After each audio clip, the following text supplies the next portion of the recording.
Está no ar. Gente que Fala. O melhor programa de debates do rádio brasileiro. Gente que Fala. Tem texto e direção geral do jornalista Fausto Camunho. Gente que Fala. Reúne de segunda a sexta-feira formadores de opinião para discutir as principais notícias do dia. Gente que Fala. Tem o selo de qualidade APCOM.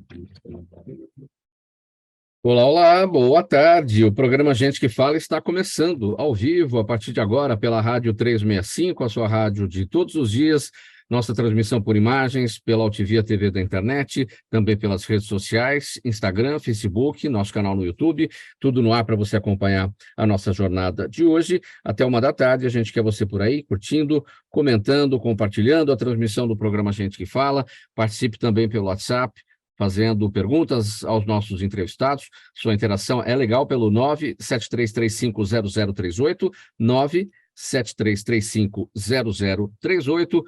12:01, pessoal, eu sou o Mauro Friesman. Programa Gente que Fala de terça-feira recebe convidados especiais hoje, todos da CNSP, Confederação Nacional dos Servidores Públicos. Eu começo apresentando aqui o Antônio Tutílio, que é o presidente da Confederação. Tutílio, bem-vindo, obrigado pela presença aqui com a gente, por colaborar sempre com a gente. Tudo bem? Como estão as coisas? Graças a Deus, tudo bem. Obrigado, Mauro, mais uma vez aqui nesse programa democrático e hoje contente e feliz de estar junto com os nossos diretores, porque, inclusive, agora, no domingo, dia 17, completamos 30 anos de lutas aí, que é a nossa missão de defender o servidor público e os serviços públicos em todas as ocasiões. Obrigado mais uma vez pela possibilidade de participar. Parabéns pela trajetória, pelos 30 anos aí de trabalho, trabalho focado aí na defesa dos interesses todos dos servidores públicos, Tutílio. Também com a gente o Júlio Bonafonte, doutor Júlio Bonafonte, advogado, ele é o diretor jurídico da Confederação Nacional dos Servidores Públicos. Tudo bem, doutor Júlio? Bem-vindo. Tudo bem, graças a Deus. É uma honra estar participando desse programa, que é muito importante, porque a gente leva essa mensagem para todo o servidor público. Muito obrigado. E ainda também na nossa bancada, a gente recebe o Coronel PM Valdir Suzano, ele é o diretor de Relações Institucionais da Confederação Nacional dos Servidores Públicos. Tudo bem? Coronel, bem-vindo. Boa tarde. Muito obrigado. É a primeira vez que participo do programa. Terei muita satisfação em procurar responder com precisão as perguntas que me fizerem. Então vamos lá, minha gente, 12:03, todos apostos, Antônio Tutílio, doutor Júlio Bonafonte, Coronel Valdir Suzano, e vamos ao primeiro assunto de hoje, dessa edição de terça-feira do programa Gente que Fala, aqui pela 365, pela Altivia e pelas redes sociais. O presidente Lula sancionou na última sexta-feira a lei que reajusta o salário de funcionários públicos em 9%. O aumento terá impacto de 9,620 bilhões nos cofres públicos em 2023 e de 13,8 bilhões de reais anualizados a partir de 2024. A lei estabelece a mudança nos valores para todos os funcionários públicos civis do Executivo, inclusive aposentados e pensionistas, e alcançará mais de 1.100.000 beneficiários do setor público federal. Tutílio, eu começo com você a respeito desse tema. Era uma medida provisória que estava em vigor desde maio, né, e que passou pela Câmara, passou pelo Senado e agora, de fato, virou lei e já foi sancionada pelo presidente. Não é isso? Como é que fica? Tá tudo correto a partir de agora? Não, acho que ok. Eu acho que houve uma colocação de que nós verificamos que a própria comissão que analisou o projeto verificou que existia uma perda de 34% nos últimos 4 anos. Então, houve, inclusive, um problema muito importante, que houve uma mesa de negociação. As entidades puderam participar e verificar assim, o que poderia ser melhorado. Então, é isso que você coloca, eu acho que agora 9% para todos os servidores, inclusive vão apanhar 450 mil aposentados e mais 167 mil pensionistas. Eu queria dizer que, nesse caso, houve até uma colocação que até me preocupa um pouco, porque eles aproveitaram também para criar uma outra diretoria na companhia do Vale de São Francisco, o Codevasf. Isso preocupa porque quanto mais diretoria tem, mais problemas de custo existem e mais problemas que são colocados de pessoas que estão ligadas aos governantes e que nem sempre atuam adequadamente. Mas eu acho que, em relação ao projeto, foi ok, já há algum tempo deveria ser feito isso. Agora, foi satisfatória a participação dos aposentados, dos pensionistas, nas reivindicações, na busca pelo reajuste? Você falou em 34%, no final das contas, a medida ficou em 9%, né? Exatamente. Se fosse verificar a defasagem real, ele deveria atingir os 34%. Mas o problema é que hoje todo mundo fala que existem grandes problemas financeiros. Problema financeiro existe em município, em estado, na área federal, porém, o problema de gestão é que sempre, a hora que entra o servidor público, principalmente o aposentado e pensionista, ele não é valorizado, ele não é respeitado e foi colocado pelo menos esse valor para amenizar o problema. Doutor Júlio Bonafonte, vamos dar sequência aqui nesse tema. Portanto, o governo federal dando reajuste aí de 9% ao funcionalismo público. Havia uma situação específica em relação ao consignado, né, na medida provisória. Isso acabou ficando de fora. O que foi que aconteceu, doutor Júlio? Veja, a questão de o governo federal, conceder um reajuste, na verdade, é um pequeno reajuste, nem consegue reparar a inflação em todo o período. E você fala em termos de funcionalismo. O consignado é um problema muito sério, principalmente com relação ao aposentado. Muita gente acaba utilizando do consignado e ele acabou deixando fora porque, infelizmente, os netinhos, aqueles que acabam se socorrendo dos avós, que, na verdade, muitos avós aposentados estão sustentando as famílias no Brasil. E isso é muito importante, e acabam utilizando a questão do consignado e ficam os aposentados com problema de dívida. Aí entra aquele problema da dívida, 70% das famílias endividadas no Brasil. Então, por isso que o consignado ficou de fora. Agora, é necessário também, importante, se aproveitar que teve esse reajuste, que o governo no estado de São Paulo, aqui também, e os municípios, que também sigam um exemplo para dar o reajuste, porque o servidor público está totalmente defasado em seu salário, não tem um salário mínimo, um salário digno de poder exercer e prestar um serviço de qualidade para a população.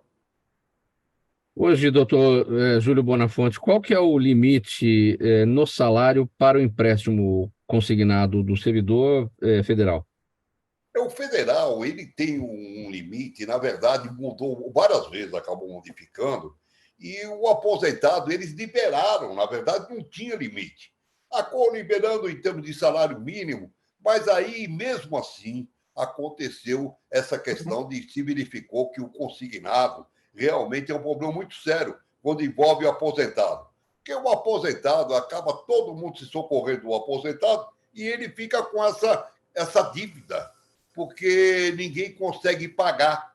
Então, o limite, na verdade, eventualmente, seria um salário mínimo, quer dizer, o mínimo do regime geral da Previdência, do INSS. Mas isso acaba não acontecendo, porque acabam aumentando para 2.500 e, no fim, mesmo assim, acabou dando um problema muito sério com o consignado. Na verdade, é uma só, consignado para o aposentado não é bom. Quer dizer, se de um lado ele tem uma dívida, ele se socorre financeiramente, isso acaba acontecendo que muita gente se utiliza desse consignado e ele acaba ficando com uma dívida, a família fica com uma dívida. E é muito ruim para o aposentado, porque o aposentado tem problema muito sério financeiro, principalmente para poder socorrer em termos de saúde, compra de remédio, até a própria subsistência. Coronel Valdir Suzano, dando sequência aqui nesse nosso tema, o governo federal, portanto, confirmando aí o reajuste de 9% ao funcionalismo público federal. Em que medida essa situação implica aqui, aqui em São Paulo e também nos demais estados em relação aos servidores estaduais? Bem, com relação ao Estado de São Paulo, o governador Tarcísio, ele iniciou a gestão dele procurando valorizar as carreiras policiais. E ele deu um aumento, em média, de 22%, 20% para todos os policiais civis militares do Estado de São Paulo. Isso melhorou consideravelmente, não como nós gostaríamos, porque ainda a Polícia de São Paulo é uma das que menos recebe em relação às polícias do país. Por outro lado, também, ele procura, com isso, valorizar também a rede hospitalar das polícias, né? Para o Hospital da Polícia Militar, que atende os policiais militares, ele injetou lá 23 milhões para a melhoria do hospital, porque realmente o hospital estava necessitando de muita reforma e muita atualização técnica. Com relação aos nossos pensionistas, nós contribuímos para a Cruz Azul de São Paulo com 2% dos nossos vencimentos, e o que não é suficiente, porque o Estado não colabora, não passa para a autarquia, que é da Caixa Beneficente da Polícia Militar. Mesmo assim, nós pagamos esses 2%, até para poder atender os policiais militares que ganham menos. De qualquer forma, já é alguma coisa que ele fez. Ele já prometeu que não somente para as categorias policiais, mas também aos professores, que estão necessitando de um aumento considerável, porque realmente, do jeito que está, é muito difícil viver. Okay? Com relação ao empréstimo consignado, que você perguntou, na Polícia Militar é muito comum isso, porque o policial ele tem que se socorrer dos bicos, né, para poder complementar o seu salário. E os telefonemas vêm direto para empréstimos, para consignado, e é que acontece que o Júlio falou. A pessoa acaba se endividando, o policial acaba se estressando mais ainda, e ele tem que ir para a rua tranquilo, e mesmo assim não consegue. O senhor destacou o reajuste da Polícia Militar, já que o senhor entrou nesse tema, até para a gente entender como é que ficou a situação agora, porque até há pouco tempo o salário do policial militar de São Paulo era o segundo pior do Brasil, o pior mesmo era o de Sergipe, né? Como é que ficou a partir desse reajuste? Já que o senhor falou da ativa, vamos entender esse número. Nós subimos um pouco na tabela, né? Por exemplo, Minas Gerais, ele paga mais de R$5.000 para o seu soldado. A Brigada Militar chega a pagar R$8.000 para o seu soldado que trabalha na rua. Brasília está no mesmo patamar. Nós subimos aí uns 4, 5 pontos para cima. Mesmo assim, ainda estamos defasados em relação aos demais estados. Qual que é o melhor salário de policial militar hoje do Brasil? Em qual estado? Distrito Federal. Sim. Fora o Distrito Federal, justamente por ser o Distrito Federal, o primeiro estado abaixo do distrito? Vem Minas Gerais, a Brigada Militar, até Maranhão e Piauí, que são estados que são, vamos dizer assim, com mais dificuldades financeiras, pagam melhor os seus policiais militares e policiais civis. Muito bem, gente. 12h13, programa Gente que Fala no Ar, edição de terça-feira, pela Rádio 365, sua rádio de todos os dias, por imagens também pela Altivia TV da internet e redes sociais, Instagram, Facebook e ainda o nosso canal no YouTube, tudo no ar para você acompanhar essa nossa conversa, o nosso debate, análise dos assuntos de hoje por aqui. Próximo assunto, a Frente Parlamentar Mista em Defesa do Serviço Público prepara um contra-ataque ao manifesto assinado por representantes de 23 frentes parlamentares a favor da proposta de emenda constitucional da reforma administrativa, a PEC 32 de 2020.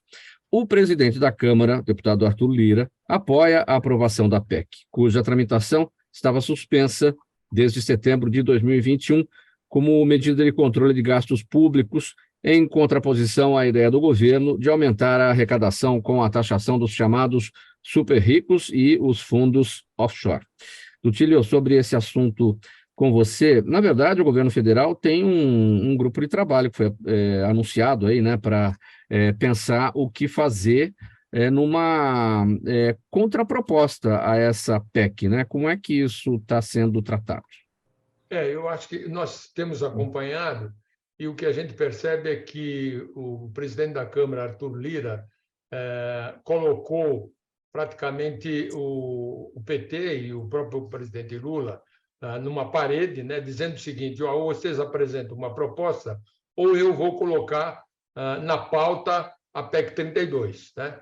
E a gente já percebeu que a vontade do governo atual é não entrar na votação da PEC 32, e sim analisar alguns projetos que já existem dentro do Congresso, como, por exemplo, super salário, que a gente ouviu no Ministério da Fazenda, o ministro da Fazenda falar, sobre o problema de concurso público, uma série de coisas que eles estão... Porque, para nós, Confederação, e o doutor Júlio Bonafonte, que é o nosso diretor jurídico, fez até um ótimo trabalho e esteve até lá em Brasília, que ele pode falar isso também, para mostrar que, com relação à PEC 32, a Confederação está totalmente em desacordo, porque ela é a destruição do serviço público, é a destruição do servidor público.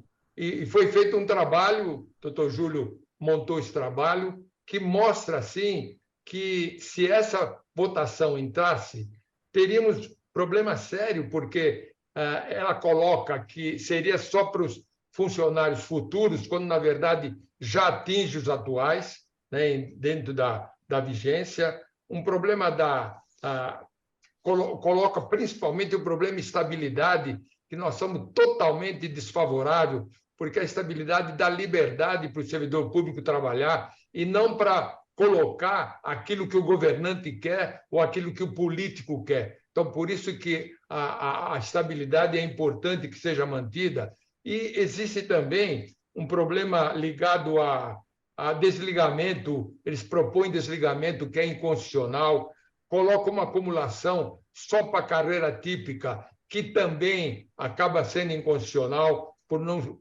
colocar em outras carreiras. Um problema ligado aos benefícios.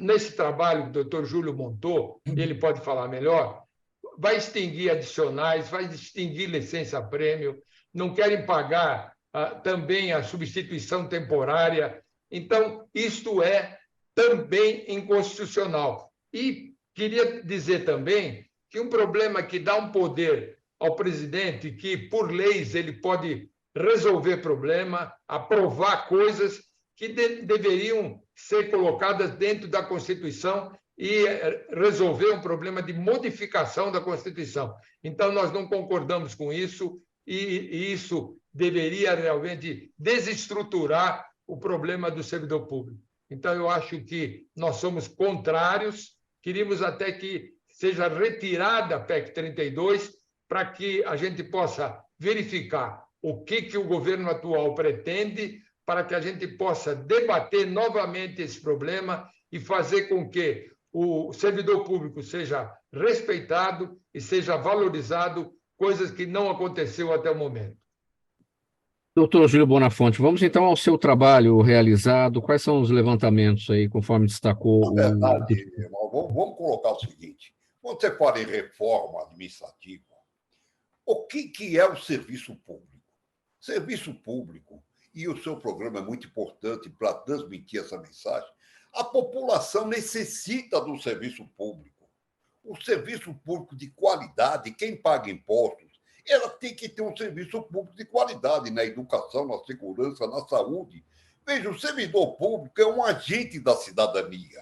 Ele que presta esse serviço público. Você vai fazer uma reforma administrativa, ninguém faz uma reforma administrativa na sua casa para ela ficar pior. Você vai fazer uma reforma administrativa para ficar melhor. Então, na verdade, quando você pensa em uma reforma administrativa, não pode ter um aspecto político, não pode vir de cima para baixo, enfiar a goela abaixo, não é do servidor, está fazendo isso com a população. Que hora que você desestruturar o serviço público, o servidor público não tem a mínima garantia, ele vai trabalhar. Veja, você tem que ter condições de trabalho, você tem que ter um salário digno e, se não servir, sim, concurso público, você não pode ficar na mão de políticos de plantão que possam indicar, que vai terceirizar, que tem objetivo de lucro.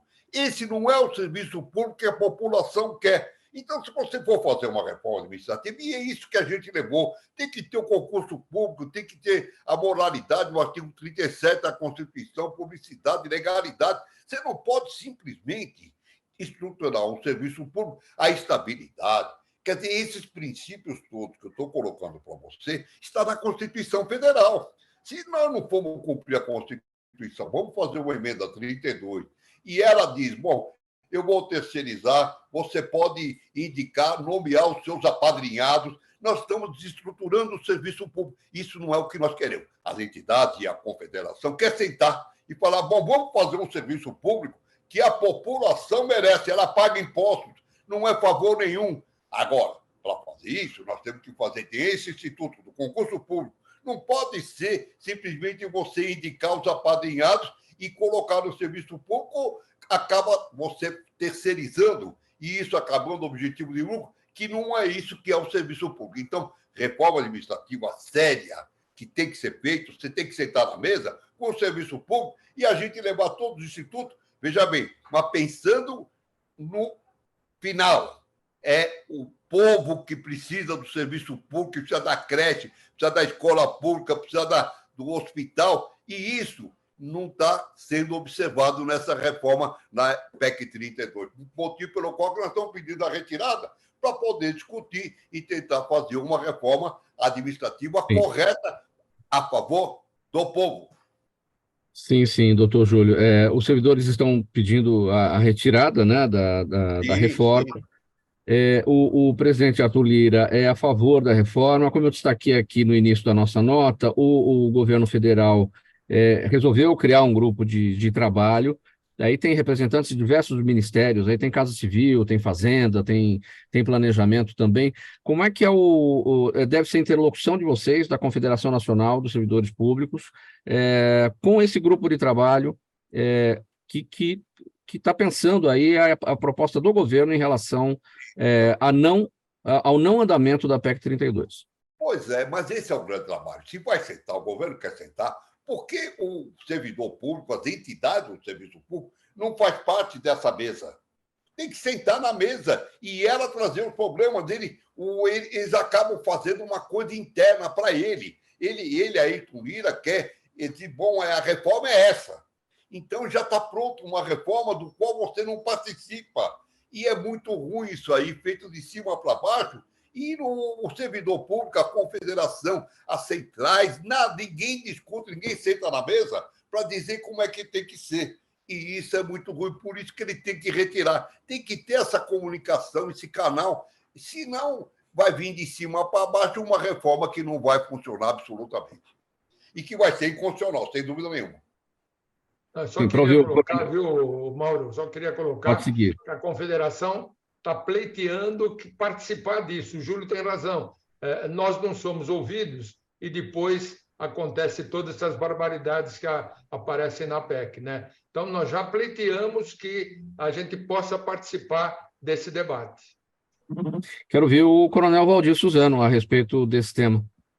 Bem, o próprio nome fala servidor público, ele tem que servir o público, servir a sociedade para criar um bem-estar social melhor. O governo, com essas medidas draconianas, faz com que os próprios funcionários atuais se sintam inseguros no seu trabalho. Falta de vontade por atender. Por isso que muitas vezes fala-se que o servidor público atende mal o cidadão.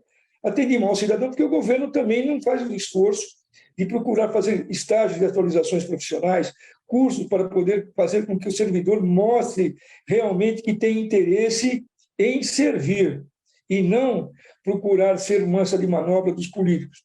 Agora, imagine você terceirizar algumas carreiras que são de Estado. Por exemplo, a Polícia Militar tem na Polícia Rodoviária a concessão das rodovias.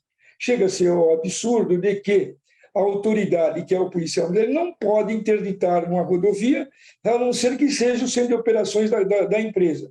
Isso eu estou citando como exemplo, né? Imagine, então, se terceirizar todos os serviços públicos, os professores terceirizados. Quer dizer, a pessoa vai lá para poder ganhar, ele vai pensar em ganhar somente o dinheiro, ele precisa ter um pouco de ideal para poder trabalhar e servir. Agora, nós entramos na Polícia Militar, tem que falar do meu caso, que conheço bem. Nós entramos lá por amor à profissão. Agora, fazer com que isso não fique ruim é difícil. Vou citar um exemplo. Concurso público para soldados da Polícia Militar. Em 2021, houve 2.800 vagas, 115 mil inscritos, 40 mil faltaram. Desses 80 mil, tinha que sobrar 19 mil para os cálculos feitos pela diretoria de pessoal, chegar-se a 2.800 candidatos. Ao final desse concurso, apenas 900 foram aprovados, porque há necessidade de se trazer qualidade. Por isso que a Polícia Militar hoje está com qualidade boa de atendimento. E isso serve também para os outros ramos do serviço público. Então, essa PEC que vem para poder dizer que vai melhorar, para economizar, pelo contrário, nós vamos ter péssimo serviço público para oferecer ao nosso cidadão. Tutílio, para a gente fechar esse tema sobre o grupo de trabalho, certamente o pessoal lá vai se debruçar sobre proposturas que já estão lá na casa, já estão em tramitação, novas propostas também, novas ideias, independentemente da participação da CNSP nesse grupo ou não, vocês estão pleiteando a participação lá, vocês podem apresentar uma proposta uma proposta popular, né, de lei, para eles avaliarem por lá? Pode apresentar, é mais difícil. Eu acho que o ideal, na minha visão, e sempre a gente trabalha com a diretoria jurídica, e acho que, na medida em que a gente conheça, já existem alguns projetos que a gente está acompanhando, como o problema desses super salários que eles falam, problema de concurso público, né? E eu acho que o ideal seria a confederação, através do nosso diretor jurídico, colocar algum deputado que possa realmente nos auxiliar e fazer algumas emendas nesse sentido. Eu acho que seria muito mais aconselhável do que... Porque as comissões já estão debatendo esses projetos que já existem há algum tempo lá, né?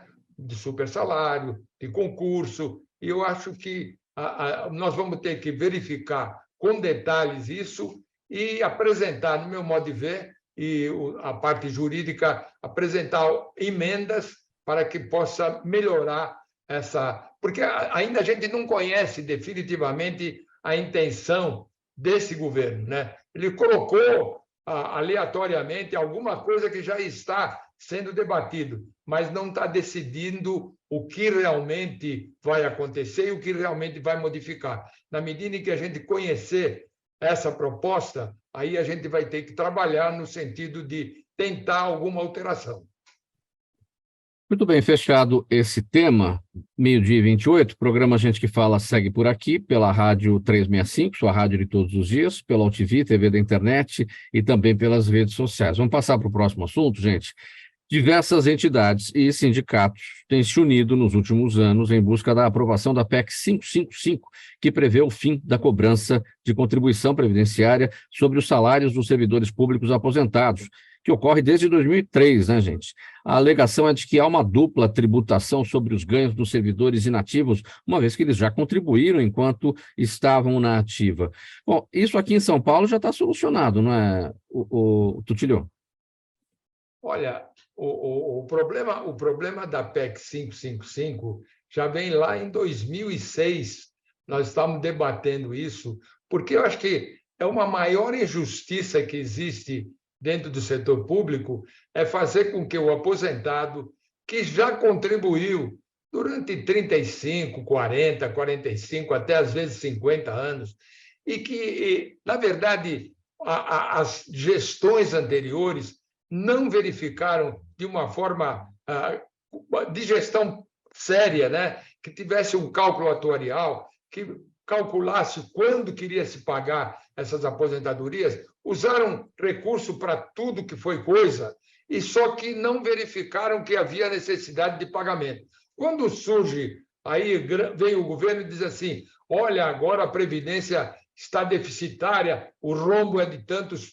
Mas o rombo foi eles que fizeram, foi o próprio governo que foi incompetente na medida em que não verificou a possibilidade de pagamento. Então, se eu como servidor público, aposentado, Júlio, o coronel Valdir Suzano, que já pagamos durante 40 ou 50 anos, Nós não podemos pagar o único país do mundo, Mauro, o único país do mundo que o aposentado paga depois da sua aposentadoria, continua contribuindo. Isso é um absurdo total. Então, acho que nós temos que voltar a discutir a PEC 555, realmente revogar isso, porque é uma grande injustiça para os aposentados e pensionistas que não merecem isso em termos de contribuição.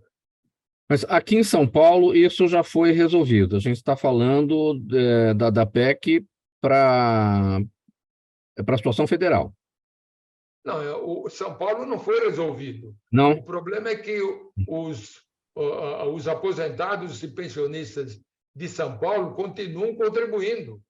E, então, quando a gente fala da PEC 555, ela vai abranger o federal, o estadual e o municipal, porque, na verdade, você não pode, na nossa visão, que eu acho que é justa, é meritória, o aposentado não pode voltar a contribuir. Eu costumo brincar que, quem sabe, a gente possa, quando morrer lá no céu, São Pedro dar uma outra aposentadoria, porque não há outro jeito, né?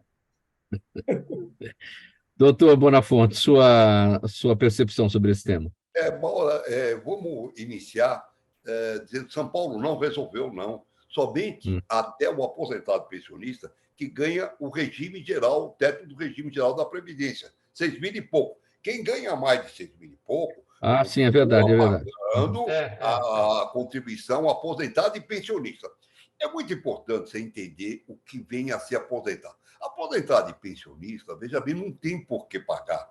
Ele pagou durante toda a vida, ele fez o lastro financeiro para ter a garantia de quando aposentar e receber. Veja, não tem cabimento. Você faz esse lastro financeiro, é como se você fizesse uma conta, você pega outros países, por exemplo, na Itália, você paga e acaba isso aqui, o que você pagou na ativa, vai acabar servindo para você utilizar na aposentadoria e na pensão até morrer. Porque não tem cabimento você pagar novamente previdência. Você fala, bom, mas aí o sistema é solidário, então todo mundo tem que pagar. E aí, entre o aposentado e pensionista, não tem isso aí, o sistema é solidário. Perfeito, INSS tem que ter, mas você tem que pagar enquanto você está na ativa.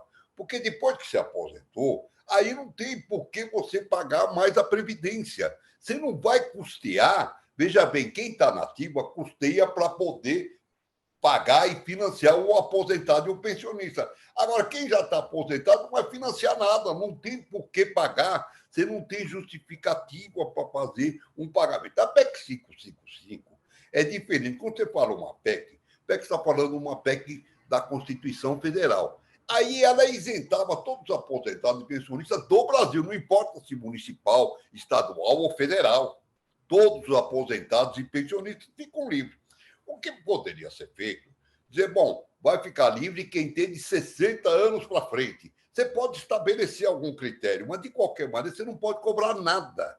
Você tem que isentar esse aposentado e pensionista, porque ele não tem a obrigação tributária financeira de financiar laço financeiro para financiar absolutamente nada, a não ser cobrir déficit do próprio governo. Veja, vamos pensar em termos de INSS, é interessante. Tivemos anos que era superavitário. Você entende, veja bem, que o INSS é superavitário. Você fala, como superavitário? Mas eu toda hora escuto que o INSS é deficitário, que por isso que todo mundo tem que contribuir. Acontece o seguinte, depende da gestão desses recursos financeiros. Você fique sabendo que tudo que é da saúde acaba entrando na Previdência também, leva o dinheiro da Previdência. Aquilo que você recolhe para a Previdência é para pagar aposentadoria e pensão, não é o dinheiro da saúde, tem que sair do Ministério da Saúde e não da Previdência. Então, quando nós tivemos, naquela época, desde 1960, 70, Transamazônica, todo aquele envolvimento, era dinheiro que estava sobrando do INSS, que foi distribuído, foi gasto. É muito fácil você gastar. Você tem uma montante de dinheiro, você gasta o que tem. E depois que acabou, você fala, bom, agora eu não tenho, vamos dividir a dívida, porque eu não tenho para financiar. Então, o que precisa, e aí, para concluir, é o seguinte, mais do que a PEC 55 para liberar aposentado e pensionista, que não tem que pagar mesmo previdência nenhuma, é ter uma gestão financeira correta. E essa gestão financeira, esse dinheiro, esse recurso, não pode ser destinado para nada, só para pagar aposentadoria e pensão, tem que ser administrado. Você pega nos Estados Unidos, você pega esses fundos de pensão da Califórnia, que quase comprou o Corinthians aqui em São Paulo, em 20 anos eles têm o dinheiro para poder. Por quê? Porque eles arrecadam o dinheiro, capitalizam, fazem a captação do dinheiro, até muitos shopping centers são comprados com esse dinheiro. E eles administram, vão passear os aposentados e pensionistas. E aqui o nosso aposentado e pensionista cai na sua história que você falou do consignado. Não, nem consignado nem nada, ele tem que pelo menos ter um pouco de tranquilidade para poder subir depois que aposenta e o pensionista então ele se fora porque a família fica totalmente abandonada. Olha, Coronel... Pela oportunidade, viu, Mauro? Pela oportunidade, eu queria dizer que há quase 20 anos atrás, nós contratamos, junto com as outras entidades, um atuário para levantar o problema previdenciário do Estado de São Paulo. E ele fez um levantamento muito sério, muito profundo, e colocou que o governo deveria, para os servidores de São Paulo, 64 bilhões de reais devido a tudo aquilo que já tinha sido arrecadado. E o governo, é claro que não aceitou isso, mas colocou que, em termos de 34 bilhões, poderia ser descontado e que, enquanto não acontecesse isso, não aumentaria. E quando aconteceu no governo Dória, que aumentou ainda mais, além daquilo que nós já pagávamos, ainda aumentou mais a contribuição que nós derrubamos depois, mas mostrou que a incompetência do governo a respeito da Previdência era total. Coronel Valdir Suzano, na verdade, o fato do inativo pagar a aposentadoria, ou seja, pagar 2 vezes, pagar enquanto está trabalhando, depois pagar na inatividade, o governo nem fala que é para reforço de caixa, que é para cobrir déficit. O governo fala, não, é para o inativo continuar pagando para poder ajudar quem está na fila, quem vai se aposentar e tal. Essa é a justificativa. Bom, se for por esse raciocínio, é assim, a hora que o aposentado morrer, então fica para o herdeiro continuar pagando, porque tem que continuar o reforço de caixa, né? Isso é um óbvio. Os argumentos apresentados aí pelo doutor Tutílio e o Júlio Bonafonte me deixam pouca coisa para falar, porque eles esgotaram tudo. Então, eu fico aqui para dizer o seguinte. No passado, a Força Pública de São Paulo, e, aliás, a Constituição hoje já diz que nós temos que ter um regime previdenciário próprio, não havia problemas com relação ao pagamento dos inativos, porque o dinheiro era realmente para o aposentado. Por que o governo não pode aplicar esse dinheiro para que ele possa, ao final, como todos eles disseram, não pagar-se mais aquilo que você pagou a vida inteira? Eu lembro que dinheiro da Previdência foi usado para a construção da Ponte Rio-Niterói. Não sei se vocês lembram disso. Depois a justificativa deles para cobrar de nós. Por que isso? Então, é um absurdo que se faz com o funcionário público em geral, para todos nós. Hoje, o aposentado aqui nosso, se comentou, eu pago 11% do teto, depois eliminado, né, excluído o teto previdenciário geral, da Previdência Geral. Mas, mesmo assim, os que estão na ativa pagam sobre o total, e nós ainda temos que pagar ainda mais uma parte. Quer dizer, nós estamos sustentando o quê? O caixa do governo, o Tesouro, que deveria tomar os devidos cuidados para que nós não ficássemos nessa situação, e isso é muito desagradável, é um descontentamento realmente geral. 21 minutos para 1 da tarde agora, gente. Vamos dar uma paradinha aqui no programa Gente que Fala, porque tem intervalo pela frente, mensagem do nosso apoiador, um golinho de água para todo mundo. A gente volta já com mais temas por aqui. Toda ação estratégica de sucesso tem um componente fundamental: um instituto de pesquisas ético, rápido e preciso. Afinal, é ele que vai fornecer informação confiável, sem achismos ou palpites. E isso, numa época de mudanças rápidas e repentinas, é fator crítico de sucesso. A Orbis é um instituto de pesquisas que une precisão e confiabilidade estatística com a mais alta tecnologia em pesquisas do mercado. Tem inteligência artificial, robótica e Big Data, entre outros recursos, para que você tenha uma informação correta, confiável, com o menor custo e no menor tempo possível. Na sua próxima ação, seja ela corporativa ou política, comece pela Orbis, porque com a informação correta, você vai mais longe, mais rápido e com mais segurança. 20 para 1, estamos de volta com o programa Gente que Fala, pela Rádio 365, a sua rádio de todos os dias, também pela UTV, a TV da internet, pelas redes sociais, Instagram, Facebook e o nosso canal no YouTube. Programa Gente que Fala, edição de terça-feira, e vamos seguir aqui para o próximo tema para análise e debate. A fixação do subteto único para as carreiras estaduais em São Paulo tem sido um dos temas constantemente abordados pelas entidades ligadas ao funcionalismo público. Segundo as associações, a fixação do subteto igual à remuneração dos desembargadores reduziria a perda salarial com a inflação, não implica em aumento significativo na folha de pagamentos e nem fere a lei de responsabilidade fiscal. Tutílio, se não me engano, essa é uma reivindicação de 2005, né? Tem bastante tempo. Você tem velhinha aí, velhinha de aniversário, para a gente colocar no bolo? Porque é ano atrás de ano, hein? Diversas velhinhas aqui, viu, Mauro? Mas isso, eu queria colocar que nós já aprovamos isso há 4 anos atrás, né? Na Assembleia Legislativa, e só que por uma montagem política do PSDB, houve verificar uma liminar que apareceu e acabou prejudicando todo o nosso trabalho, porque já foi citado aqui, o problema é constitucional, a Constituição define que cada Estado, de acordo com o problema financeiro seu, pode determinar o seu teto, né? Que pode chegar, no máximo, a 90,25% do salário dos desembargadores. O que nós verificamos, o coronel Suzano já citou aqui, o salário estadual é um dos piores salários da federação. O governo do Estado de São Paulo, o Estado de São Paulo, que é a locomotiva do país, ele tem um PIB que chega a quase 40% do Brasil. E, na verdade, isso não está sendo colocado para fazer com que o seu servidor seja dignamente colocado no seu salário real. Então, um dos piores salários do Brasil é São Paulo.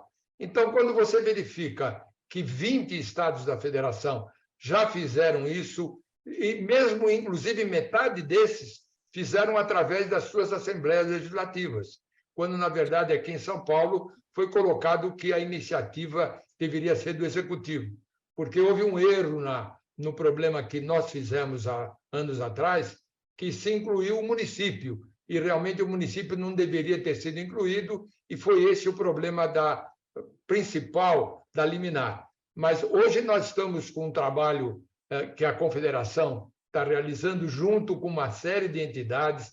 Já fomos conversar junto com o doutor Júlio Bonafonte e também com o coronel Aldir Suzano, já fomos conversar com o secretário Kassab sobre isso, não só sobre isso, mas sobre também o problema de precatórios, o problema da requisição de pequeno valor, do problema da Polícia Militar, que deveria ter um contingente maior, enfim, uma série de coisas, e ele nos coloca que seria bom conversar com o secretário de Gestão. Não conseguimos ainda falar, falamos com o executivo da Secretaria de Gestão, que não resolveu o problema, também não disse não, mas estamos continuando agora dentro da Assembleia Legislativa para debater esse problema junto ao seu presidente, porque eu acho que, e o Júlio pode falar bem sobre isso, a iniciativa,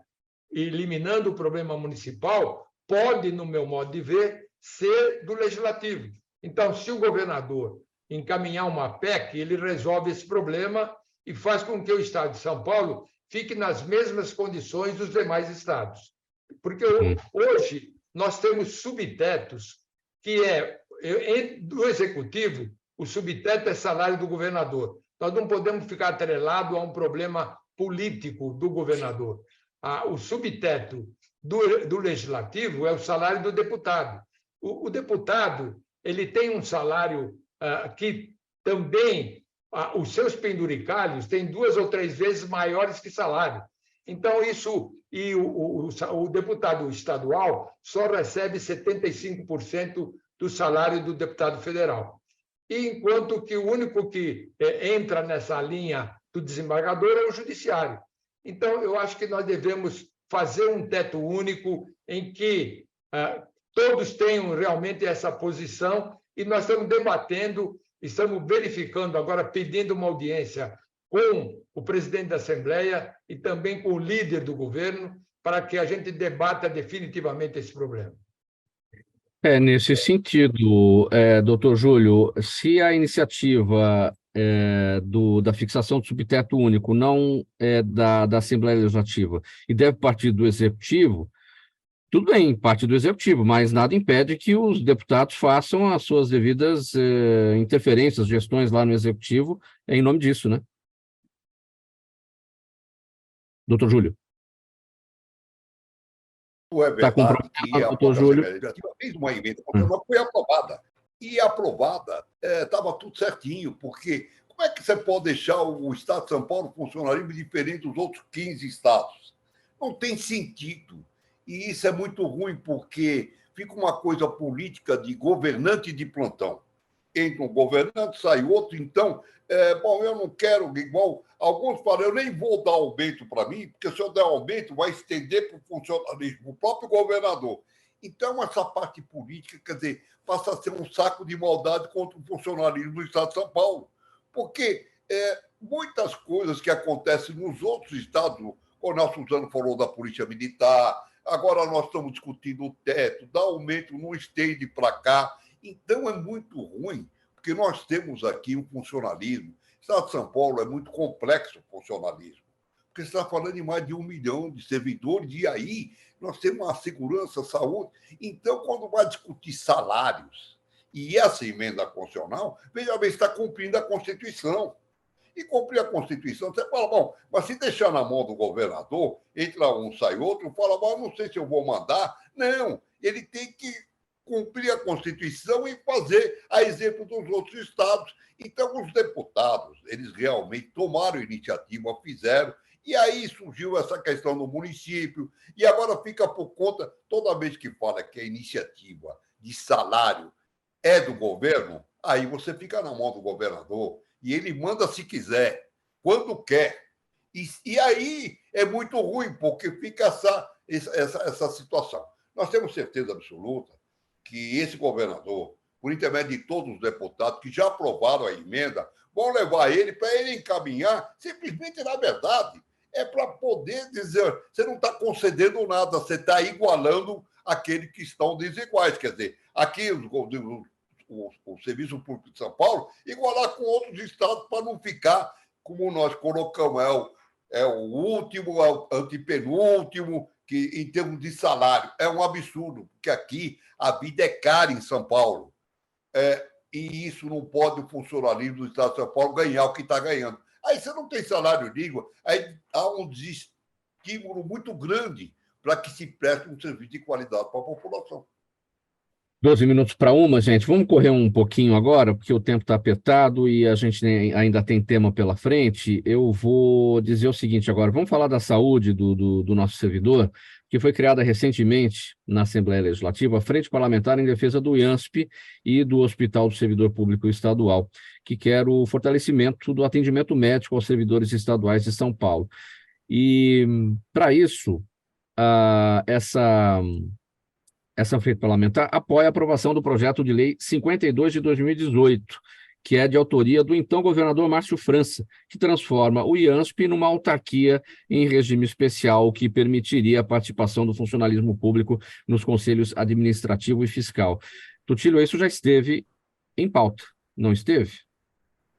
Sim, mas acabou sendo postergado, né? Acabou sendo colocado de lado, que eu quero lembrar uma coisa importante, que todo ano eu participo de audiências públicas sobre o orçamento do Estado de São Paulo. Aliás, vai acontecer agora, já vou me inscrever no dia 29 de setembro, é uma audiência sobre orçamento de 2024. Em todos os anos, e o pior, viu, Mauro, que os deputados concordam que nós, servidores públicos, contribuímos com o Hospital do Servidor. Antigamente era 2%, agora passou para 3%. Nós contribuímos com 3% do nosso salário. Então, é a única coisa que mantém o Hospital do Servidor Público. Então, qual é o ideal? Qual é o necessário? Que também o Estado, como o seu empregador, também coloque a sua parcela, igual a que nós colocamos. Portanto, quanto que representa 3% dos servidores públicos que contribuem? X. Esse X tem que ser colocado pelo Estado também para o Hospital do Servidor, porque o Hospital do Servidor está sucateado, não está atendendo corretamente a população de servidores públicos e precisa ter esse valor. E que esse projeto poderia melhorar muita coisa e deveria ser reativado para que a gente tivesse uma liberdade maior de atuação como autarquia. Mas que, independente desse problema, é importante colocar que o governo precisa colocar no seu orçamento, e já a partir de 2024, esses 3% que nós, servidores públicos, recolhemos. Que o servidor público é prejudicado sempre. Eu queria até mencionar um problema que o Júlio poderia falar, de precatórios que não são pagos, de requisição de pequeno valor, que foi alterado pelo governo Dória, reduzindo isso drasticamente. Então, todas as coisas são contra o servidor público e isso precisa acabar, Mauro. Tutílio, precatórios que não são pagos, esse é um problema terrível, a gente já vai falar disso. Tem pergunta da audiência justamente a respeito desse tema. Você falou das audiências públicas aí realizadas pela Assembleia Legislativa para aprimorar a proposta da lei orçamentária para o ano que vem. Esse é um trabalho que é feito pela Assembleia Legislativa há muitos anos, aí umas 2 décadas, quase 3, né, talvez, e os parlamentares vão para as regiões administrativas diversas aí do Estado, ouvir os vereadores nas câmaras municipais, ouvir a população, saber quais são as demandas, trazem as propostas aí, as emendas, né, às centenas, talvez milhares, mas nada disso é aproveitado. Que trabalho é esse que é feito e que não surte efeito, não é, Tutílio? Olha, o que eu acho, viu, Mauro, que isso é um trabalho só político. Na verdade, vão se fazer audiência, e eu participo há 10, 15 anos dessas audiências, sempre se colocam as mesmas coisas, e a grande maioria não é respeitado, é só politicamente para dizer, eu estou ouvindo o povo, só que não realiza aquilo que o povo pede. Então, isso é fachada, não resolve absolutamente nenhum problema orçamentário. Bom, perguntas da nossa audiência, faltando 7 minutos para 13h. Agora sim, aquela pergunta que eu falei, e vem do Jaime, do Jardim Bonfilholi. Jaime, valeu, obrigado pela participação aqui. Ele quer justamente saber sobre os precatórios alimentares devidos aos funcionários públicos, se estão sendo quitados em dia ou não. E não só, aí eu vou até complementar a pergunta do Jaime, não só devidos aos funcionários públicos, mas os precatórios para toda a população paulista. Como é que está a fila? O Júlio pode falar bem sobre isso. Vai lá, Júlio. Bem, precatório, alimentar, salário, aposentadoria e pensão, e mesmo as desapropriações, que não são os precatórios, é o maior calote oficial, a maior vergonha desse país. Não está se pagando, aqui está São Paulo, o precatório que está pagando é do ano pila 2010. Então, uma dívida de 30 bilhões, prefeitura também 30 bilhões, e existe dinheiro. Você fala, mas por que não paga? Tem o dinheiro do depósito social que eu estou brigando para fazer um projeto da lei federal para utilizar. Saiu uma matéria que tem 100 bilhões, eu vou repetir a cifra, 100 bilhões para poder utilizar dinheiro que está no Banco do Brasil, que é repassado para os presidentes do tribunal, para pagar os precatórios. Você imagina que nós estamos com um calote desde 2010, são 43 anos de calote, jogaram uma emenda funcional para 2029, padeceram mais de 100 mil servidores. Então, o que eu quero dizer é o seguinte, o governador Dória reduziu de 30, um pequeno valor, era para quem tinha doença e esses idosos, doença grave, para poder receber uma parte desse precatório, que tem mais de 60 anos. Ele reduziu de 31 para 11, que estamos lutando na Assembleia para restabelecer a requisição de pequeno valor. Então, precatório, a questão passa a ser o seguinte: tem uma lei federal que nós temos que conferir o dinheiro que está no Banco do Brasil, que é repassado para o presidente do tribunal, porque tanto o Banco do Brasil e o presidente do tribunal, eles acabam lucrando com esse atraso. Olha que absurdo.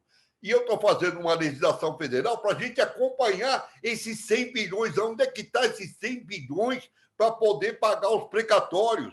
E esse, quer dizer, se a dívida é 30, você tem 100 bilhões, é pagar, você tem que... Na verdade, é um legítimo direito da Constituição.